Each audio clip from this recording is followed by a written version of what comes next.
Sekarang. Oke, Assalamualaikum warahmatullahi wabarakatuh. Waalaikumsalam. Alhamdulillahirabbil alamin wa bihi nasta'inu ala umuri dunya waddin wassalatu wassalamu asyrofil anbiya'i wa mursalin wa ala alihi wa sahbihi ajmain. Asyhadu an la ilaha illallah wa asyhadu anna Muhammadan abduhu wa rasuluh. Allahumma shalli ala Muhammad wa ala ali Muhammad. Puji syukur kita panjatkan kehadirat Allah Subhanahu wa taala atas segala nikmat dan karunia yang senantiasa dicurahkan pada kita. Khusus pada pagi hari ini kita masih diberi kesempatan dan nikmat yang luar biasa untuk bertolabul ilmi dan bersilaturahmi dengan Ustadz Wahid Rahman, melanjutkan kajian Tazkiyatul Nafs yang berapa minggu sudah kita lakukan.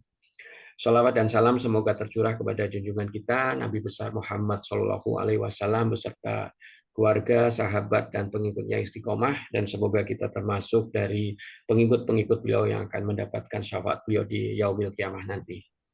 Baiklah, rekan filah, rekan-rekan agatis yang dimuliakan Allah, pagi hari ini kita akan melanjutkan kajian Tazkiyatun Nafs yang kemarin kita sudah membahas mengenai bagaimana cara mengobati hati yang sakit, dan kita kemarin sudah bahas sedikit berkaitan dengan doa dan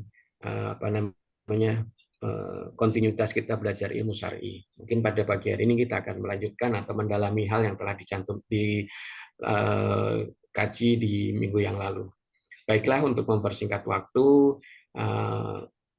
dan taklim kami serahkan sepenuhnya kepada Ustadz, dan semoga nanti bisa sampai jam 7 Ustadz, karena kita mulainya agak telat. Tafadhol Ustadz. Bismillahirrahmanirrahim. Assalamualaikum warahmatullahi wabarakatuh. Alhamdulillahi rabbil alamin wa bihi nasta'inu ala umurid dunya waddin. Assalatu wassalamu ala asyrafil anbiya'i wal mursalin wa ala alihi wa ashabihi wa man tabi'ahu bi ihsanin ila yaumiddin. Asyhadu an la ilaha illallah wahdahu la syarika lah wa asyhadu anna Muhammadan abduhu wa rasuluhu la nabiyya ba'da wa ba'd. Alhamdulillah, puji syukur pada Allah karena sungguh atas nikmat, izin serta karunia-Nya pada pagi ini Allah masih memberi kita nikmat. Selawat dan salam semoga senantiasa tercurah pada Rasulullah sallallahu alaihi wasallam, pada keluarganya, sahabat-sahabatnya, pengikut-pengikutnya, dan tentu kita semua yang mengikutinya. Teman-teman sekalian yang dirahmati oleh Allah, kita sampai pada nutrisi atau obat hati yang ketiga, ya, atau nutrisi hati yang ketiga. Ikhwani wa akhwati fillah, kebutuhan hati kita ini terhadap berbagai bentuk ibadah dan ketaatan kepada Allah itu seperti kebutuhan tubuh kita terhadap makanan dan minuman. Saya ulangi, kebutuhan hati kita terhadap berbagai bentuk ibadah dan ketaatan kepada Allah itu seperti butuhnya tubuh pada makanan dan minuman. Saat tubuh kita tidak diberikan asupan makanan dan minuman, maka dia akan sakit dan lama-lama akan mati. Begitu hati manusia, saat dia tidak diberikan asupan, ya, ketaatan dan ibadah kepada Allah, maka hati itu akan sakit lalu kemudian akan mati. Sementara kedudukan segala jenis kemaksiatan, ya, saya ulangi, kemudian atau segala jenis kemaksiatan itu seperti makanan beracun yang akan merusak hati. Ini penting untuk kita sadari, ya. Jadi bahwa hati kita butuh terhadap ketaatan dan ibadah itu seperti butuhnya tubuh kita terhadap makanan dan minuman. Sedangkan kemaksiatan yang kita lakukan itu seperti racun, ya, seperti racun yang masuk ke dalam tubuh, yang akan membuat tubuh kita hancur dan kemudian mati. Begitulah hati akan hancur dan mati saat dia diberikan racun atau perbuatan-perbuatan dosa. Nah, kemudian apabila kita telah sadar, teman-teman sekalian, bahwa kita telah mengkonsumsi makanan beracun, melakukan kemaksiatan dan dosa, maka kita harus berusaha secepat mungkin untuk membebaskan tubuh kita dari pengaruh racun tersebut. Ya, jadi kalau kita sudah sadar bahwa kita banyak melakukan perbuatan maksiat dan dosa, ya, maka kita berusaha secepat mungkin untuk membebaskan diri kita dari dosa dan kemaksiatan itu. Ya. Karena kalau dibiarkan nanti akan berkarat dalam diri kita, kemudian kita juga tidak tahu sampai kapan kita hidup. Ya. Allah Ta'ala berfirman di dalam Al-Quran, wasari'u ila maghfiratin min rabbikum wa jannatin arduha as-samawati wal ard u'iddat lil muttaqin. Bersegeralah kalian dari ampunan dari Rabb kalian dan surganya yang luasnya seluas langit dan bumi yang disediakan untuk orang-orang bertakwa. Jadi kalau kita sadar kita banyak mengkonsumsi makanan beracun, artinya bahwa kita sadar banyak melakukan perbuatan salah dan maksiat, yuk kita datang kepada Allah secepat mungkin karena kita tidak tahu kesempatan kita sampai kapan. Baik, kemudian hidupnya hati seseorang ya tentu lebih utama ya untuk kita perhatikan. Saya ulangi, hidupnya hati itu hendaknya lebih utama untuk kita perhatikan ya, daripada kesehatan badan. Kenapa? Hidupnya badan ini, sehatnya badan hanya akan membuat diri kita lancar dalam beraktivitas. Sedangkan sehatnya hati itu akan membuat kita bahagia dunia dan akhirat. Ya. Dunia dan akhirat. Nah, karena itu saya ingin sampaikan apa saja nutrisi hati. Kemarin kita sudah bahas 2. Hari ini kita akan masuk ke dalam bab yang ketiga. Ya, yang ketiga adalah hendaklah kita banyak membaca Al-Quran dan berzikir kepada Allah. Saya ulangi, hendaklah kita banyak membaca Al-Quran dan berzikir kepada Allah Subhanahu wa Ta'ala. Ya, saya mulai dari membaca Al-Quran. Quran ini obat. Ya, sebagaimana Allah Ta'ala berfirman di dalam Al-Quran pada surat 17 ayat 82. Monggo. Surat 17 ayat 82. Wa nunazzilu minal Qur'ani ma huwa shifa'u wa rahmatul lil mu'minin. Wa la yazidu adh-dhalimina illa khasara. Monggo. Auzubillahiminasyaitonirrajim. Dan kami turunkan dari Al-Quran sesuatu yang menjadi penawar dan rahmat bagi orang yang beriman. Sedangkan bagi orang yang zalim, Al-Quran itu hanya akan menambah kerugian.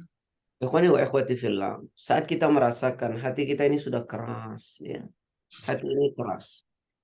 Kemudian hati ini kok susah sekali menerima kebenaran. Hati ini kok senang sekali dengan dosa dan kemaksiatan.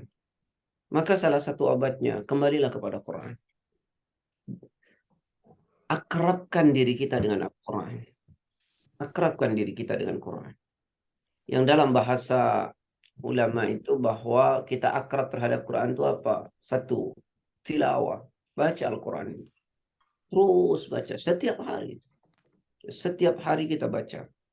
Nggak usah banyak-banyak. Yang penting konsisten. 3 lembar aja sehari. Sehari 3 lembar. Ya. Itu setiap 3 hari akan 1 juz. Berarti setiap 3 bulan kita akan khatam Al-Quran. Kalau kita baca sehari 3 lembar. 3 lembar itu paling juga nggak lebih dari 15 menit. Maka setiap 3 bulan kita khatam Quran. Dan kita baru tahu nanti Quran yang kita baca itu akan membentuk hati kita itu menjadi lembut. Membentuk hati kita itu menjadi bersih dari kotoran-kotoran. Kemudian melembutkan yang keras, ya, membersihkan yang kotor. Kemudian membuat orang itu jauh lebih peka nanti. Maka akrab, baca Al-Quran itu setiap hari. Kemudian setelah dibaca diapakan? Dipahami dengan kajian-kajian. Baca tafsir, pahami Quran. Setelah dipahami Quran itu diamalkan. Kalau bisa yang keempat adalah dihafal Al-Quran itu. Ya, sekemampuan kita ya akhwat. Dan kalau kita tidak mendekat kepada Al-Quran, nanti hati kita akan terus menjadi gersang. Ya, maka kata Allah di sini dijelaskan wa nunazzilu minal Qur'an, ya, dan kami turunkan dari Al-Quran ma huwa syifa, ya. Quran itu menjadi penawar buat hati tentu, syifa sebagai obat. Wa rahmatun lil mu'minin, dan Quran itu rahmat bagi orang beriman. wala yazidud dhalimina illa khasara. Ya, sedangkan bagi orang yang zalim, pendosa, Al-Quran itu hanya akan menambah kerugian. Jadi ayo lembutkan hati kita dengan Quran, kemudian bersihkan hati kita dengan Al-Quran, terus baca Quran. Ya, jangan seperti yang Rasulullah takutkan, di mana umat ini makin akrab dengan dosa, makin akrab dengan kemaksiatan, kemudian jauh dari Al-Quran. Itu akan menambah kerasnya hati kita nanti. Ya, jauh dari Al-Quran itu bahaya sekali. Tapi Rasulullah pernah mengatakan, satu waktu umat akan demikian. Ya. Coba buka surat 25 ayat 30. Wa qala ar-rasulu ya rabbi inna qaumi ittakhadhu hadzal qur'ana mahjura. A'udzubillahi minasyaitonirrajim. Dan Rasul Muhammad berkata, "Ya Tuhanku, sesungguhnya kaumku telah menjadikan Al-Quran ini diabaikan." Ya. Rasul itu berdoa kepada Allah, ya Rabb, sungguh kaumku telah menjadikan Al-Quran itu sesuatu yang diacuhkan. Tidak diacuhkan. Quran ini cuekin. Quran ini tidak diperdulikan lagi. Jadi banyak orang mengaku Islam nanti, kata Nabi, tapi mereka tidak mau akrab dengan Al-Quran. Mereka jauh dari Al-Quran. Namanya mahjura. Apa kata ulama tafsir? Yang dimaksud dengan mahjura, jauh dari Al-Quran itu, satu, wa man lam yaqra' al-Qur'ana faqad hajara. Orang Islam yang tidak suka baca Quran. Itu sesungguhnya orang yang mengabaikan Quran. Yang kedua apa? Wa man qara'a al-Qur'an wa lam yatadabbar ma'anihi faqad hajara. Adalah mereka yang baca Quran tapi tidak berusaha memahami Quran. Yang ketiga, wa man qara'a al-Qur'an wa yatadabbar ma'anihi wa lam ya'mal bima fi.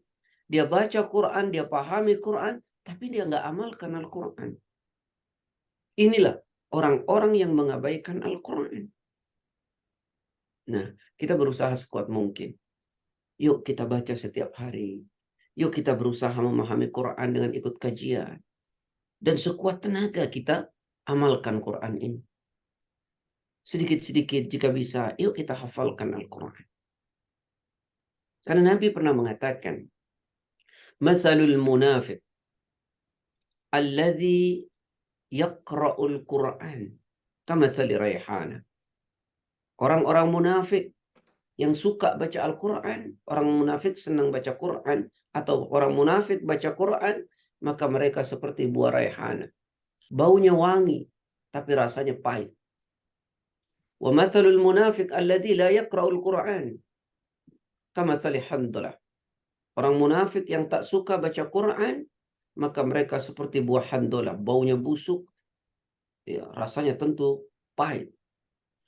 Yang ketiga, wa mathalul mu'min alladhi la yaqra'ul Quran kamathali tamrin. Sedangkan orang mukmin yang tak suka baca Quran itu seperti kurma. Tidak ada wanginya sama sekali, tapi rasanya tetap manis. Wa mathalul mu'min alladhi yaqra'ul Quran kamathali utrujah. Orang mukmin yang senang dengan Quran, baca Al-Quran, dia seperti buah utrujah. Baunya wangi, rasanya enak. Nah, akhwani wa akhwati fillah, bersihkan hati kita dengan terus tiap hari baca Quran. Nanti otomatis dengan sendirinya tuh hati kita jadi lembut. Kemudian dengan sendirinya kalau kita baca Quran terus, ya hati kita akan jadi bersih. Ya, bacalah Al-Quran. Pada dalil yang kedua, buka surat Yunus ayat 57.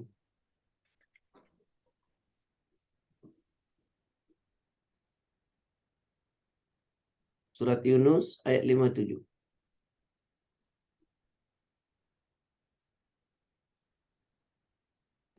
Surat 10. Surat 10. Ya ayuhan nasu qad ja'atkum maw'idatun min rabbikum wa shifaa'un lima fis sudur wa hudaw wa rahmatul lil mu'minin. Monggo. 57 ya Ustaz. Ya. A'udzubillahi minasyaitonirrajim. Wahai manusia, sungguh telah datang kepadamu pelajaran atau Al-Quran dari Tuhanmu, penyembuh bagi penyakit yang ada dalam dada, dan petunjuk serta rahmat bagi orang yang beriman. Nah, coba lihat, renungkan baik-baik ya. Ya ayuhan nas, wahai manusia, qad ja'atkum, telah datang kepada kalian. Berikutnya. Apa? Mau'idotun. Mau'idotun itu adalah pelajaran. Al-Quran. Min rabbikum, dari Rabb kalian. Wa syifa'un, dan penyembuh. Obat. Lima fis sudur, bagi penyakit-penyakit yang berada dalam dada kalian. Itu di hati kita. Wahudan, dan dia petunjuk. Warahmah, dan rahmat. Lil mu'minin, bagi orang beriman. Itulah Al-Quran. Al-Quran itu adalah obat. Al-Quran itu rahmat. Ya. Al-Quran itu petunjuk. Maka ketika kita jauh dari Al-Quran, adalah kerugian yang sangat luar biasa. Itu adalah obat. Sampai-sampai Rasul pernah mengatakan begini, La taj'alu buyutakum maqabirah. Inna syaitana yanfiru minal baiti alladhi tuqra'u fihi suratul Baqarah. Suratul Baqarati. Kata Rasulullah SAW, La taj'alu buyutakum maqabirah. Jangan pernah jadikan rumah kalian itu seperti kuburan. Maksudnya apa? Tidak diperdengarkan Al-Quran, tak pernah terdengar lantunan Al-Quran. La taj'alu buyutakum maqabira. Jangan pernah kau jadikan rumahmu itu seperti kuburan. Kenapa? Inna syaitana, sesungguhnya setan itu, yanfiru minal bait, akan lari terbirit-birit dari sebuah rumah, alladzi tuqra'u fihi suratul Baqarah, di mana di rumah itu dibacakan surah Al-Baqarah, dibacakan Al-Quran. Ya. Maka hendaklah sahabat-sahabat yang saya cintai karena Allah, yuk kita isi hati kita, kita obati hati kita, kita basahi hati kita lembutkan hati kita dengan terus membaca Al-Quran. Ya, terus membaca Al-Quran. Karena Quran ini adalah obat. Pada surat yang lain, coba dibuka pada surat 17 Al-Isra ayat 82. Sudah tadi ya. Surat Al-Isra ayat 82 tadi sudah. Ya. Nah, ikhwani wa ikhwati fillah, ya. Penyakit hati itu pada dasarnya bersumber dari dua hal kan, syubhat dan syahwat. Nah, Al-Quran mengandung keterangan dan penjelasan yang tegas tentang kebenaran dan kebatilan. Maka syubhat dan syahwat itu akan hilang. Siapa mempelajari Al-Quran, ya, dan hatinya menyertainya, artinya betul-betul diresapi, pasti ya akan mampu melihat kebenaran dan kebatilan itu dengan terang. Al-Quran juga mengandung hikmah tadi dan pelajaran yang baik tentu. Sebagai apa? Penawar bagi penyakit syahwat. Ya. Karena dari situlah kita diberikan pemahaman. Ya, ini loh syahwat. Ini dampaknya syahwat. Nah, kita akan mengerti. Ya. Dalam sebuah riwayat dikatakan, Man sarrahu ayyuhibballahu wa rasuluh falyaqra' fil mushaf. Barang siapa ingin agar dirinya mencintai Allah dan Rasulnya, hendaklah dia dekatkan baca Al-Quran. Man sarrahu ayyuhibballah wa rasuluh falyaqra' fil mushaf. Jadi kata Rasulullah SAW, ya, barang siapa ingin agar dirinya mencintai Allah dan Rasulnya, hendaklah membaca Al-Mushaf, Al-Quran. Sahabat Utsman bin Affan pernah mengatakan, andaikan hati kalian itu bersih, ya, membaca Al-Quran pun terasa menjadi ringan. Ya. Membaca Al-Quran menjadi ringan. Begitu kata Utsman ibnu Affan radhiyallahu an.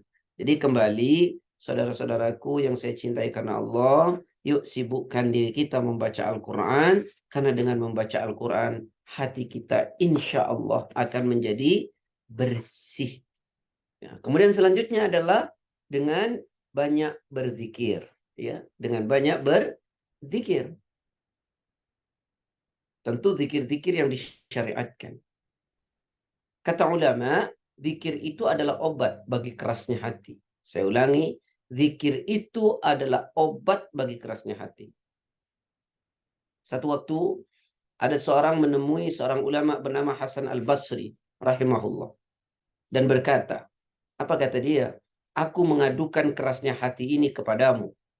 Wahai Hasan, rahimahullah menjawab, kata Hasan Al-Basri, lunakkan hatimu dengan zikir. Ada seorang datang kepada Hasan Al-Basri rahimahullah, dia berkata, hatiku ini sangat keras. Maka kata Hasan Basri, lunakkan hatimu dengan berzikir. Ya. Ada seorang ulama lagi namanya Makhul. Beliau bertutur begini. Mengingat Allah atau berzikir itu adalah obat. Sedangkan selalu teringat dengan manusia itu adalah penyakit. Ada lagi kata ulama, ya, seorang bertanya kepada Salman Al-Farisi, amal apakah yang utama? Ia menjawab, tidakkah engkau baca Al-Quran dan tidakkah engkau banyak mengingat Allah, berzikir? Wala dzikrullahi akbar. Ini yang menjadi dalil. Jadi ketika dia ditanya amal apakah yang paling utama, dia katakan zikir. Ya, dia katakan zikir dengan mengatakan satu dalil, wala dzikrullahi akbar. Ya. Kemudian Abu Musa Al-Ash'ari meriwayatkan Rasulullah SAW bersabda begini, mathalul ladzina yadhkuru rabbahu walladzi la yadhkuru mithlul hayy wal mayyit. Jadi kata Nabi begini, hadis ini dari Abu Musa Al-Ash'ari, mathalul ladzina yadhkuru rabbahu walladzi la yadhkuru mithlul hayy wal mayyit. Perumpamaan orang yang berzikir kepada Allah dengan orang yang tidak berzikir itu seperti orang hidup dan orang mati. Jadi perumpamaan orang yang berzikir kepada Allah ya, dan orang yang tidak berzikir kepada Allah itu seperti orang hidup dan orang mati. Jadi orang yang tak berzikir kepada Allah dianggap orang mati. Orang yang membasahi lisannya senantiasa berzikir kepada Allah itu orang yang hidup. Imam Ibnu Taimiyah mengatakan, zikir itu buat hati manusia, saya ulangi, zikir itu buat hati manusia seperti air buat ikan. Ikan tak mungkin hidup tanpa air. Begitu hati manusia tak mungkin hidup tanpa zikir. Saya ulangi, zikir itu buat hati manusia, kata Syekhul Islam Imam Ibnu Taimiyah, seperti air buat ikan. Air, ikan tak mungkin hidup tanpa air. Begitu manusia tak mungkin hidup tanpa zikir hatinya. Tidak mungkin hidup hatinya tanpa zikir. Ya, maka nanti kalau kita nggak pernah berzikir akan mati hati kita. Abdullah bin Bushr meriwayatkan, seorang bertanya, ya Rasulullah, sesungguhnya pintu kebajikan itu banyak sekali. Sedangkan aku tidak mampu untuk memasuki pintu-pintu itu karena begitu banyaknya. Maka ya Rasulullah, tunjukkan kepadaku, terserah engkau, mana-mana yang aku mampu memasukinya. Dan jangan banyak-banyak ya Rasulullah, sebab aku bisa lupa. Subhanallah ya. Saya ulangi, Abdullah bin Bushr meriwayatkan, seorang bertanya, ya Rasulullah, sesungguhnya pintu kebajikan itu banyak sekali. Sedangkan aku tidak mampu untuk memasuki semua pintu itu. Maka tunjukkan kepadaku, terserah engkau ya Rasulullah, mana yang aku mampu memasukinya. Dan jangan banyak-banyak, sebab aku bisa lupa ya Rasulullah. Lalu kemudian Rasulullah menjawab apa? La yazalu lisanuka ratban bidzikrillah. Kata Nabi, pastikan lisanmu itu selalu basah dengan zikir. Pastikan, kata Rasul, lisanmu itu selalu basah dengan zikir. Ya, selalu basah dengan zikir. Dan zikir itu, saudaraku, Tidak mesti kita subhanallah, alhamdulillah begitu. Berlisan tidak. Ya, bisa juga kita sebut dalam hati kita. Kalaupun harus keluar dari lisan, juga tidak boleh terlalu keras-keras. Coba buka Quran, surat 7 ayat 205.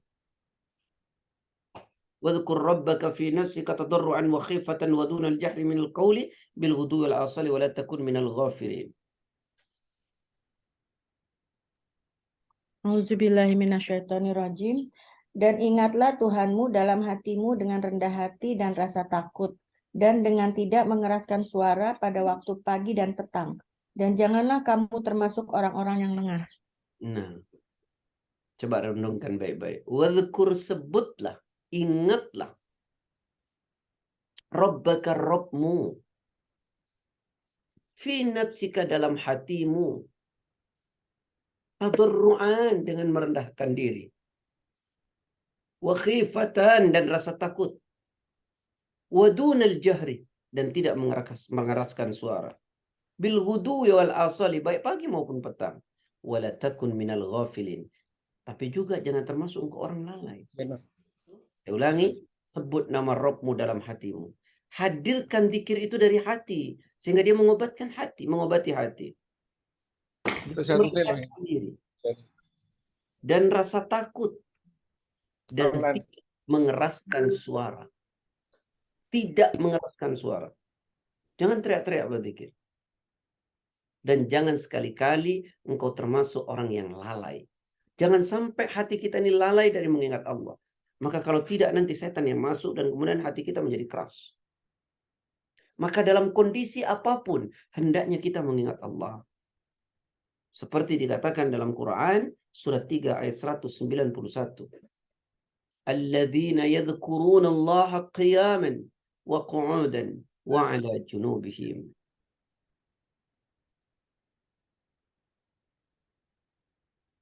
Auzubillahiminasyaitonirrajim. Yaitu orang-orang yang mengingat Allah sambil berdiri, duduk, atau dalam keadaan berbaring, dan mereka memikirkan tentang penciptaan langit dan bumi. Seraya berkata, ya Tuhan kami, tidaklah Engkau menciptakan semua ini sia-sia. Maha suci Engkau, lindungilah kami dari azab neraka. Orang-orang yang selalu mengingat Allah, baik dalam keadaan berdiri, duduk, atau berbaring. Artinya kita tidak boleh lalai dari mengingat Allah. Kata ulama, berzikir secara kontinu berarti memperbanyak usaha kita untuk selalu mengingat akhirat. Saya ulangi, berzikir secara kontinuitas berarti memperbanyak usaha kita untuk selalu mengingat akhirat. Yang pertama. Yang kedua, membuat seorang akan sibuk dengan zikirnya, sehingga dia tidak sempat mengucapkan kata-kata batil. Seperti berghibah, namimah, dan lainnya. Ya, lisan itu kan cuma ada dua. Berzikir atau berbicara yang tidak ada faedahnya. Barang siapa dibukakan baginya pintu zikir, maka telah dibukakan baginya pintu menuju Allah. Ya. Barang siapa dibukakan baginya pintu zikir, maka ia telah dibukakan baginya pintu menuju Allah. Maka hendaknya segera bersuci dan bersihkan menuju kepada Allah dengan banyak berzikir. Nah, ikhwani wa ikhwati fillah yang dirahmati oleh Allah Subhanahu wa taala. Jadi mari kita sibukkan diri kita dengan zikir, ya. Sibukkan dengan zikir. Dan banyak zikir-zikir yang diajarkan oleh Rasulullah sallallahu alaihi wasallam yang bukan hanya sekedar membersihkan, tapi juga punya nilai luar biasa. Seperti misalnya Rasulullah sallallahu alaihi wasallam bersabda dalam satu hadisnya, Subhanallah, ya, tamla'ul mizan. Dalam hadis ini bisa dibaca dalam kitab Riyadhus Shalihin nomor 25. An Abi Malik Al-Haris bin Asif Al-Asy'ari radhiyallahu anhu qala Qala Rasulullah SAW, at-tuhuru syatrul iman. Ya, subhanallah tamla'ul mizan. Subhanallah walhamdulillah tamla'ani atau tamla'u ma baina as-samawati wal ard. Subhanallah itu, subhanallah kita baca setiap hari. Subhanallah, subhanallah, subhanallah.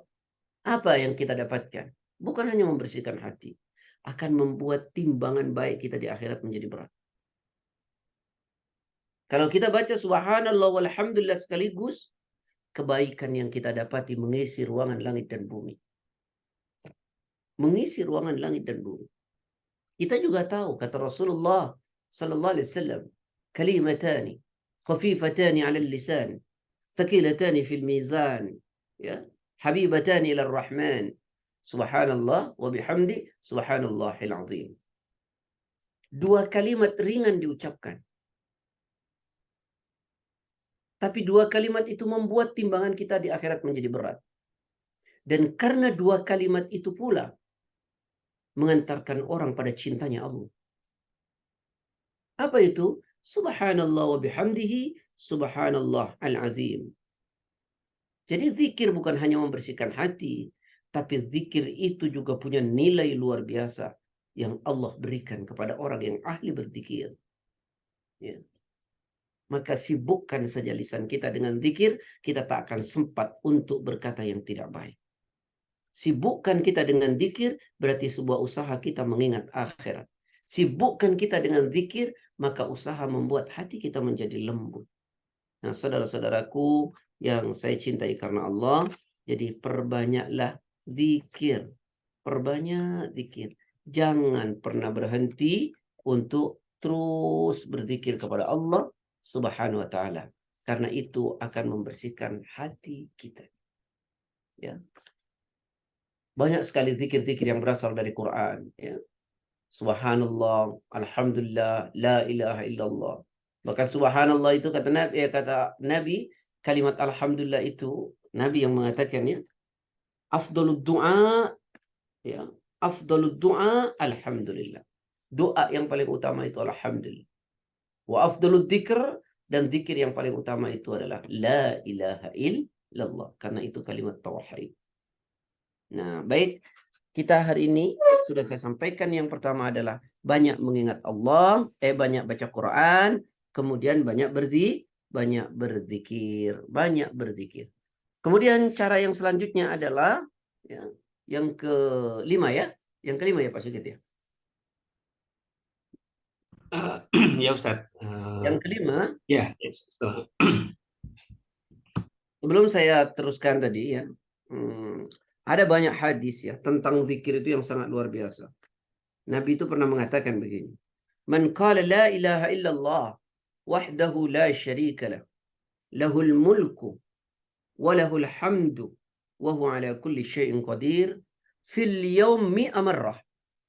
Ya, kata Nabi, barang siapa berzikir la ilaha illallah wahdahu la syarika lah, lahul mulku wa lahul hamdu wa huwa ala kulli syai'in qadir fil yaum, dalam sehari, mi'a marrah, 100 kali, kanat lahu adla asyri riqabin. Masya Allah. Maka pahalanya itu sama dengan memerdekakan 10 budak. Padahal satu budak itu, Masya Allah, ya, ratusan juta, miliaran bahkan mungkin. Ya. Jadi orang yang membaca la ilaha illallah wahdahu la syarikalah, lahul mulku, ya, lahul mulku wa lahul hamdu wa huwa ala kulli syai'in qadir fil yaumi amarrah, sehari 100 kali, kanat lahu adla asyra riqab, maka ya pahalanya seperti memerdekakan 10 orang budak. Wa kutibat lahu mi'atu hasanah, dan dicatat baginya 100 kebaikan. Ya. Wa muhiyat anhu mi'atu sayyi'ah, dan dicatat baginya, dihapuskan baginya 100 kejelekannya. Wa kanat lahu hirzan minasyaitan yaumihi dzalik hatta yumsa, dan kalau dia bacanya pagi hari, dia akan dijaga dari gangguan setan pada hari itu sampai datangnya sore hari. Walam ya'ti ahadun bi afdala mimma ja'a bihi illa rajulun amila aktsar min. Tidak ada kebaikan lebih dari itu kecuali orang yang membacanya lebih dari 100 kali. Coba renungkan itu. Baca apa tadi? La ilaha illallah wahdahu la syarikalah lahul mulku wa lahul hamdu wa huwa ala kulli syai'in qadir. 100 kali. Maka pahalanya seperti memerdekakan 10 orang budak dan dicatat baginya 100 kebaikan, dihapuskan baginya 100 kejelekan, dan dia tidak akan diganggu setan sampai sore jika dia bacanya di pagi hari. Kalau dia baca sore hari, sampai pagi dia tidak akan diganggu setan. Dan tidak ada yang lebih utama daripada itu, kecuali orang membacanya lebih dari 100 kali. Ya, banyak sekali zikir-zikir itu keutamaannya ya. Man qala subhanallah wa bihamdi ya ghurisat lahu nakhlatun fil jannah. Kata Nabi begini, man qala subhanallah ya, man qala subhanallah, siapa orang membaca subhanallah wa bihamdihi, subhanallah wa bihamdi, ghurisat lahu nakhlatun fil jannah. Niscaya ditanamkan baginya sebatang pohon kurma di surga. Masya Allah. Orang membaca subhanallah wa bihamdi ya, maka ditanamkan baginya sebatang kurma di surga. Ibnu Mas'ud mengatakan, bertasbihlah kepada Allah beberapa kali lebih aku sukai daripada berinfak dengan uang dinar. Ya, kata Nabi, sejumlah tasbih tersebut.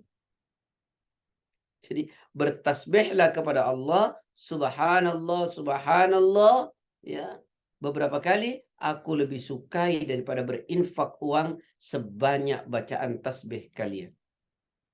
Ya. Jadi, ikhwani wa ikhwati fillah yang dirahmati oleh Allah, jadi keagungan zikir itu banyak sekali. Kita tentu ingin diingat oleh Allah kan? Kalau ingin diingat oleh Allah, ya ingat Allah. Ya. Ingin diingat oleh Allah, ya ingat Allah. Coba lihat dalam Quran. Al-Baqarah 152. Fadhkuruni adzkurukum. Monggo. A'udzubillahi minasyaitonirrajim. Maka ingatlah kepadaku, aku pun akan ingat kepadamu. Bersyukurlah kepadaku dan janganlah kamu ingkar kepadaku. Fadhkuruni adzkurkum, kata Allah, maka ingatlah kepadaku, adzkurkum, niscaya aku akan ingat kepadamu, kata Allah. Ingatlah kepadaku, niscaya aku akan ingat kepadamu. Jika kalau kita ingin diingat oleh Allah, maka ingatlah Allah sebanyak-banyaknya, kita akan diingat oleh Allah. Washkuruli wala takfurun, lalu kemudian bersyukurlah kepadaku, jangan sampai kamu ingkar kepadaku. Ya. Jadi kesimpulan sederhananya begini. Zikir adalah makanan pokok bagi hati manusia.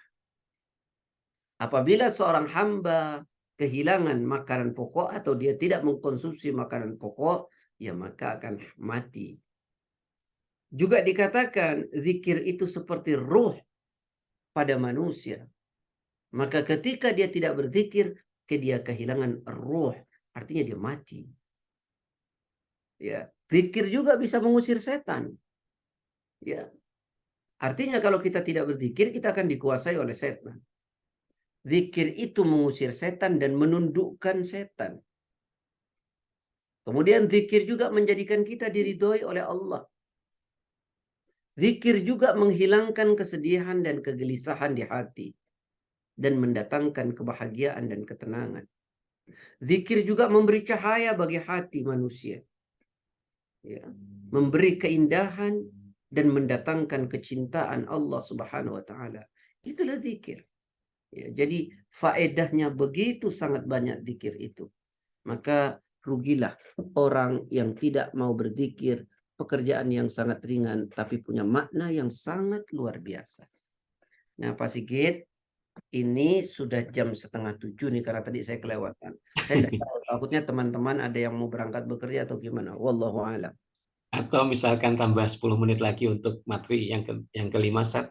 Tanyakan kepada teman-teman. Kalau oke, saya sampaikan. Teman-teman kayaknya oke, Ustaz. Oh, taib. Iya, udah mulai banyak yang pensiun Ustaz. Baik, tambah satu lagi ya. Tambah satu lagi. Ikhwani wa ikhwati fillah yang dirahmati oleh Allah Subhanahu wa taala, ya. Apa selanjutnya? Yaitu perbanyak istighfar. Ya. Istighfar ini sama dengan zikir, beda. Istighfar itu permohonan ampun kepada Allah. Zikir itu adalah mengingat Allah. Ya. Perbanyak istighfar. Ya. Atau maghfirah. Atau ampunan. Ya. Kepada Allah Subhanahu wa taala. Ya, jadi minta terus. Dan istighfar yang terbaik itu dilakukan di penghujung malam. Tentu istighfar itu setiap hari kita baca. Ya, setiap waktu. Tapi istighfar terbaik itu adalah di penghujung malam. Ya, berdasarkan Quran surat Al-Imran surat 3 ayat 17. Wal mustaghfirina bil ashari. Monggo. Auzubillahiminasyaitonirrajim. Juga orang yang sabar, orang yang benar, orang yang taat, orang yang menginfakkan hartanya, dan orang yang memohon ampunan pada waktu sebelum fajar. Nah, dan orang yang memohonkan ampunan, artinya wabil ashari wal mustaghfirina, dan orang yang beristighfar bil ashari pada akhir malam. Pada akhir malam. Itulah istighfar terbaik. Dan banyak ayat-ayat yang mengatakan istighfar itu yang terbaik adalah di penghujung malam. Contoh lain, surat 51 surat Adz-Dzariyat ayat 18 kalau tidak salah. Surat 51 ayat 18. Wabil asharihum yastaghfirun. Ya, betul. Silakan. Auzubillahiminasyaitonirrajim. Tidak ada suatu kata yang diucapkannya, melainkan ada di sisinya malaikat pengawas yang selalu siap mencatat. Salah ayat ya, Bun ya. Surat 51 Ayat ayat 18, Bu Lita. Auzubillahiminasyaitonirrajim. Dan pada akhir malam mereka memohon ampunan kepada Allah. Nah, pada akhir malam ya, wabil ashar. Ashar itu akhir malam. Makanya kalau makan di akhir malam itu disebut makan sahur. Ya, jadi kalau kita sahur itu ya di akhir malam gitu ya. Nggak ada orang sahur itu jam 12 itu ya. Kan ada orang saya mau sahur jam 12 malam, itu bukan sahur itu. Itu makan malam namanya. Ya. Sahur itu di penghujung malam. Maka waktunya disebut ashar atau sahar. Nah, maka di penghujung malamlah mereka beristighfar kepada Allah, memohon ampunan kepada Allah. Nah, Rasulullah Sallallahu Alaihi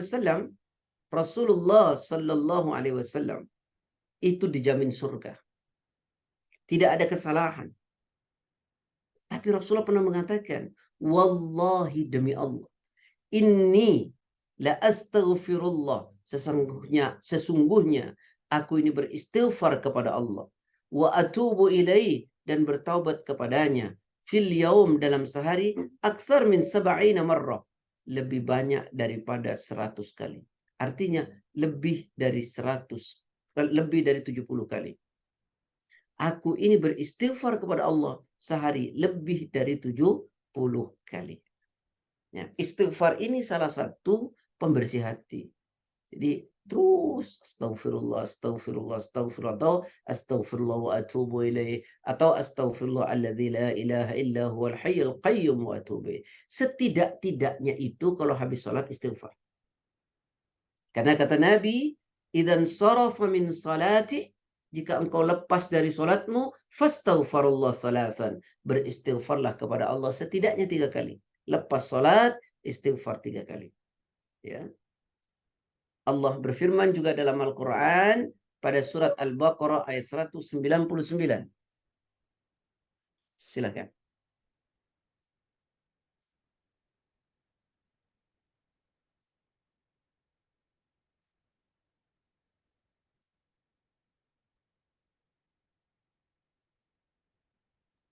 Auzubillahiminasyaitonirrajim. Kemudian bertolaklah kamu dari tempat orang banyak bertolak, atau Arafah, dan mohonlah ampunan kepada Allah. Sungguh Allah Maha Pengampun, Maha Penyayang. Wastaghfirullah, mohonkanlah ampunan kepada Allah. Beristighfarlah kepada Allah. Innallaha ghafurur rahim. Sungguh Allah itu Maha Pengampun lagi Maha Penyayang. Kata Hasan Al-Basri rahimahullah, beliau mengatakan, perbanyaklah istighfar di rumah-rumahmu, di meja makanmu, di jalan, di pasar-pasar, di majelis-majelis kalian, dan dimanapun kalian berada. Sesungguhnya kalian tidak mengetahui kapan ampunan Allah itu tiba. Saya ulangi, kata Hasan Al-Basri, perbanyaklah istighfar di rumah-rumahmu, di meja-meja makanmu, di jalan-jalan, di pasar-pasar, di tempat-tempat kalian berkumpul, dan dimanapun kalian berada. Sesungguhnya kalian tidak mengetahui kapan ampunan Allah itu datang kepada kalian. Kata Abu Hurairah, aku mendengar Rasulullah SAW bersabda, adalah seorang hamba berbuat dosa, lalu berkata, wahai Rabb, aku telah berbuat dosa, ampunilah aku. Maka Allah menjawab, hambaku tahu bahwa ia mempunyai Allah yang pengampun, maha mengampuni dosa. Ya, maka ku ampuni ia. Kemudian waktu berlalu, dan orang tadi kemudian berbuat dosa lagi. Ya. Ia berkata, wahai Rabbku, aku berbuat dosa lagi, ampunilah aku. Allah pun menjawab, hambaku tahu bahwa ia mempunyai Allah yang maha mengampuni dosa. Ya, maka ku ampuni ia. Waktu pun berlalu, ya. Dan orang tadi berbuat dosa lagi. Ia berkata, ya Rabb, aku berbuat dosa lagi, ampunilah aku. Allah menjawab, hambaku tahu bahwa ia punya Rabb yang mengampuni dosa. Maka ku ampuni, selanjutnya terserah kepadanya untuk melakukan apa saja. Apa maksud hadis ini? Jika seorang hamba selalu dalam keadaan demikian, beristighfar setiap waktu, ya, dan dia juga berbuat dosa, ya, dan istighfar, maka diampuni oleh Allah Subhanahu wa taala. Aisyah berkata, berbahagialah orang yang mendapati catatan amalnya dipenuhi dengan istighfar. Kata Aisyah, berbahagialah orang yang mendapati catatan amalnya dipenuhi dengan istighfar.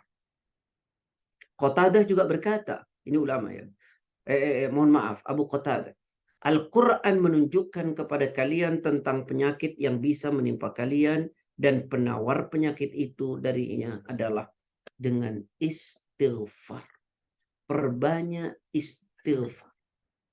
Ali berkata, Allah tidak akan mengilhamkan istighfar, ya, kepada seorang hamba yang akan diazabnya. Ya. Jadi walhasil apa? Penawarnya adalah istighfar. Perbanyak istighfar, istighfar, istighfar, istighfar. Maka insya Allah, ya, dengan memperbanyak istighfar, Allah akan bersihkan hati kita dari kotoran-kotoran. Wallahu a'lam. Ya, silakan Pak. Terima kasih Ustaz. Masya Allah kita telah menambah 3 poin lagi dari cara mengobati hati yang sakit. Hari ini kita belajar mengenai perbanyak Al-Quran, membaca Al-Quran, perbanyak zikir, dan membaca istighfar. Baiklah rekan pila yang saya muliakan, dimuliakan Allah, kita akan masuki sesi tanya jawab. Silakan kalau ada yang mau ditanyakan, atau mungkin sebelumnya saya tanyakan Ustaz mengenai kedudukan atau posisi zikir pagi dan petang yang sangat dianjurkan atau sangat diinikan oleh Nabi Muhammad. Mungkin Ustaz bisa menyampaikan posisi zikir pagi dan petang ini seperti apa sebenarnya Ustaz? Terima kasih. Posisi. Keutamaannya ya. Aman Ustaz, fadilah dan posisinya. Kenapa sangat dianjurkan itu Ustaz? Memerintahkan kita untuk ada zikir pagi dan petang. Ya, itu yang pertama adalah perintah. Perintah itu kedudukannya adalah sunnah ya. Sunnahnya muakkadah, sunnah yang sangat ditekankan. Tentu kalau kita lakukan itu membersihkan hati, pahalanya juga besar. Dan yang lebih dari itu semua, jika orang berzikir pagi, maka sampai sore dia akan terjaga dari segala kejahatan. Baik kejahatan itu datangnya dari manusia maupun dari makhluk yang gaib.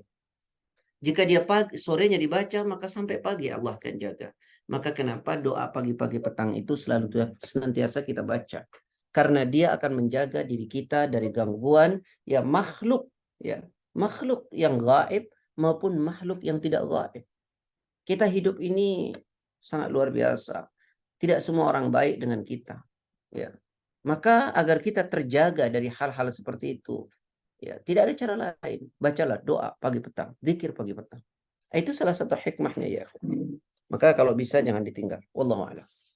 Terima kasih Ustaz. Baiklah kita buka sesi tanya jawab. Silakan kalau ada yang ingin ditanyakan segera membuka mikrofonnya aja.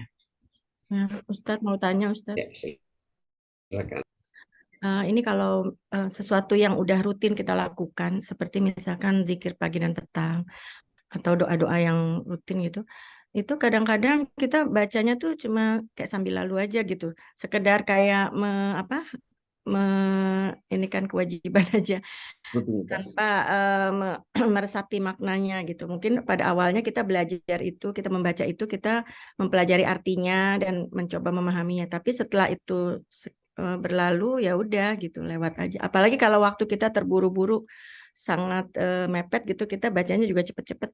Itu gimana ya Ustadz ininya nilainya gitu? Kalau ditanya nilainya ya ada nilainya. Kalau ditanya maksimal ya tidak. Makanya zikir itu kan seperti tadi digambarkan dalam Quran surat 7 ayat 205. Wadhkur rabbaka fi nafsika.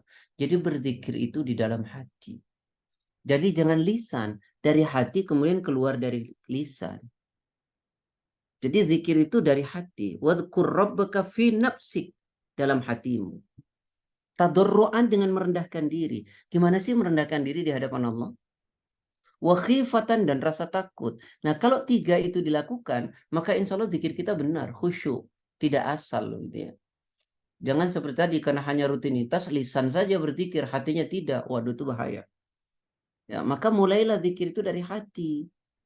Ya, sehingga walaupun sudah rutinitas, kalau zikirnya dari hati, insya Allah khusyuk ya Bun. Maka coba buka, renungkan kembali nanti surat 7 ayat 205. Berzikirlah, ingatlah Rabbmu dalam hatimu dengan merendahkan diri, rasa takut. Nah, gitu loh. Sehingga kalau 3 itu ada, insya Allah zikir kita benar. Insya Allah. Wallahu a'lam. Terima kasih Ustaz. Mungkin ada pertanyaan yang lain? Silahkan. Ya, Sigit, saya mau nanya, Git. Ya, silakan. Assalamualaikum Ustadz. Kalau berzikir itu, kan tadi dalam hati ya, tapi kan kayak baca Astaghfirullahaladzim. Apakah kita membacanya sampai lengkap Astaghfirullahaladzim atau Astaghfirullah saja? Itu sudah cukup. Terus yang kedua pertanyaannya juga mirip. Kalau kita bersolawat kepada Nabi, apakah kita Allahumma salli ala Muhammad atau Allahumma salli ala Sayyidina Muhammad? Jadi zikir-zikir yang lengkap atau zikir-zikir yang ada sebagian yang tidak dibaca gitu. Baik. Ibu yang dirahmati oleh Allah, kalau ibu tanya apakah istighfar itu astaghfirullah atau astaghfirullahalazim? Ya. Ketika Rasulullah SAW mengatakan idan sarafa min salati, kalau engkau lepas dari salat, selesai salat, fastaghfirullah thalathan, maka beristighfarlah 3 kali. Sahabat tanya, bagaimana istighfarnya ya Rasulullah? Nabi mengatakan astaghfirullah, astaghfirullah, astaghfirullah. Maka cukup astaghfirullah. Ditambah al-azim, ya sebagian ulama mengatakan tak ada masalah, ya. Atau astaghfirullah alladzi la ilaha illa huwal hayyul qayyum wa atubu ilaih. Maka istighfar paling pendek astaghfirullah itu sudah cukup, ya. Kemudian selawat, ya. Bagaimana selawat itu yang diajarkan Nabi, Allahumma shalli ala Muhammad wa ala ali Muhammad. Kalau kita pakai Sayyidina boleh atau tidak? Maka tidak ada masalah. Jumhur ulama memakai Sayyidina di luar salat tidak ada masalah. Tapi di dalam salat jangan.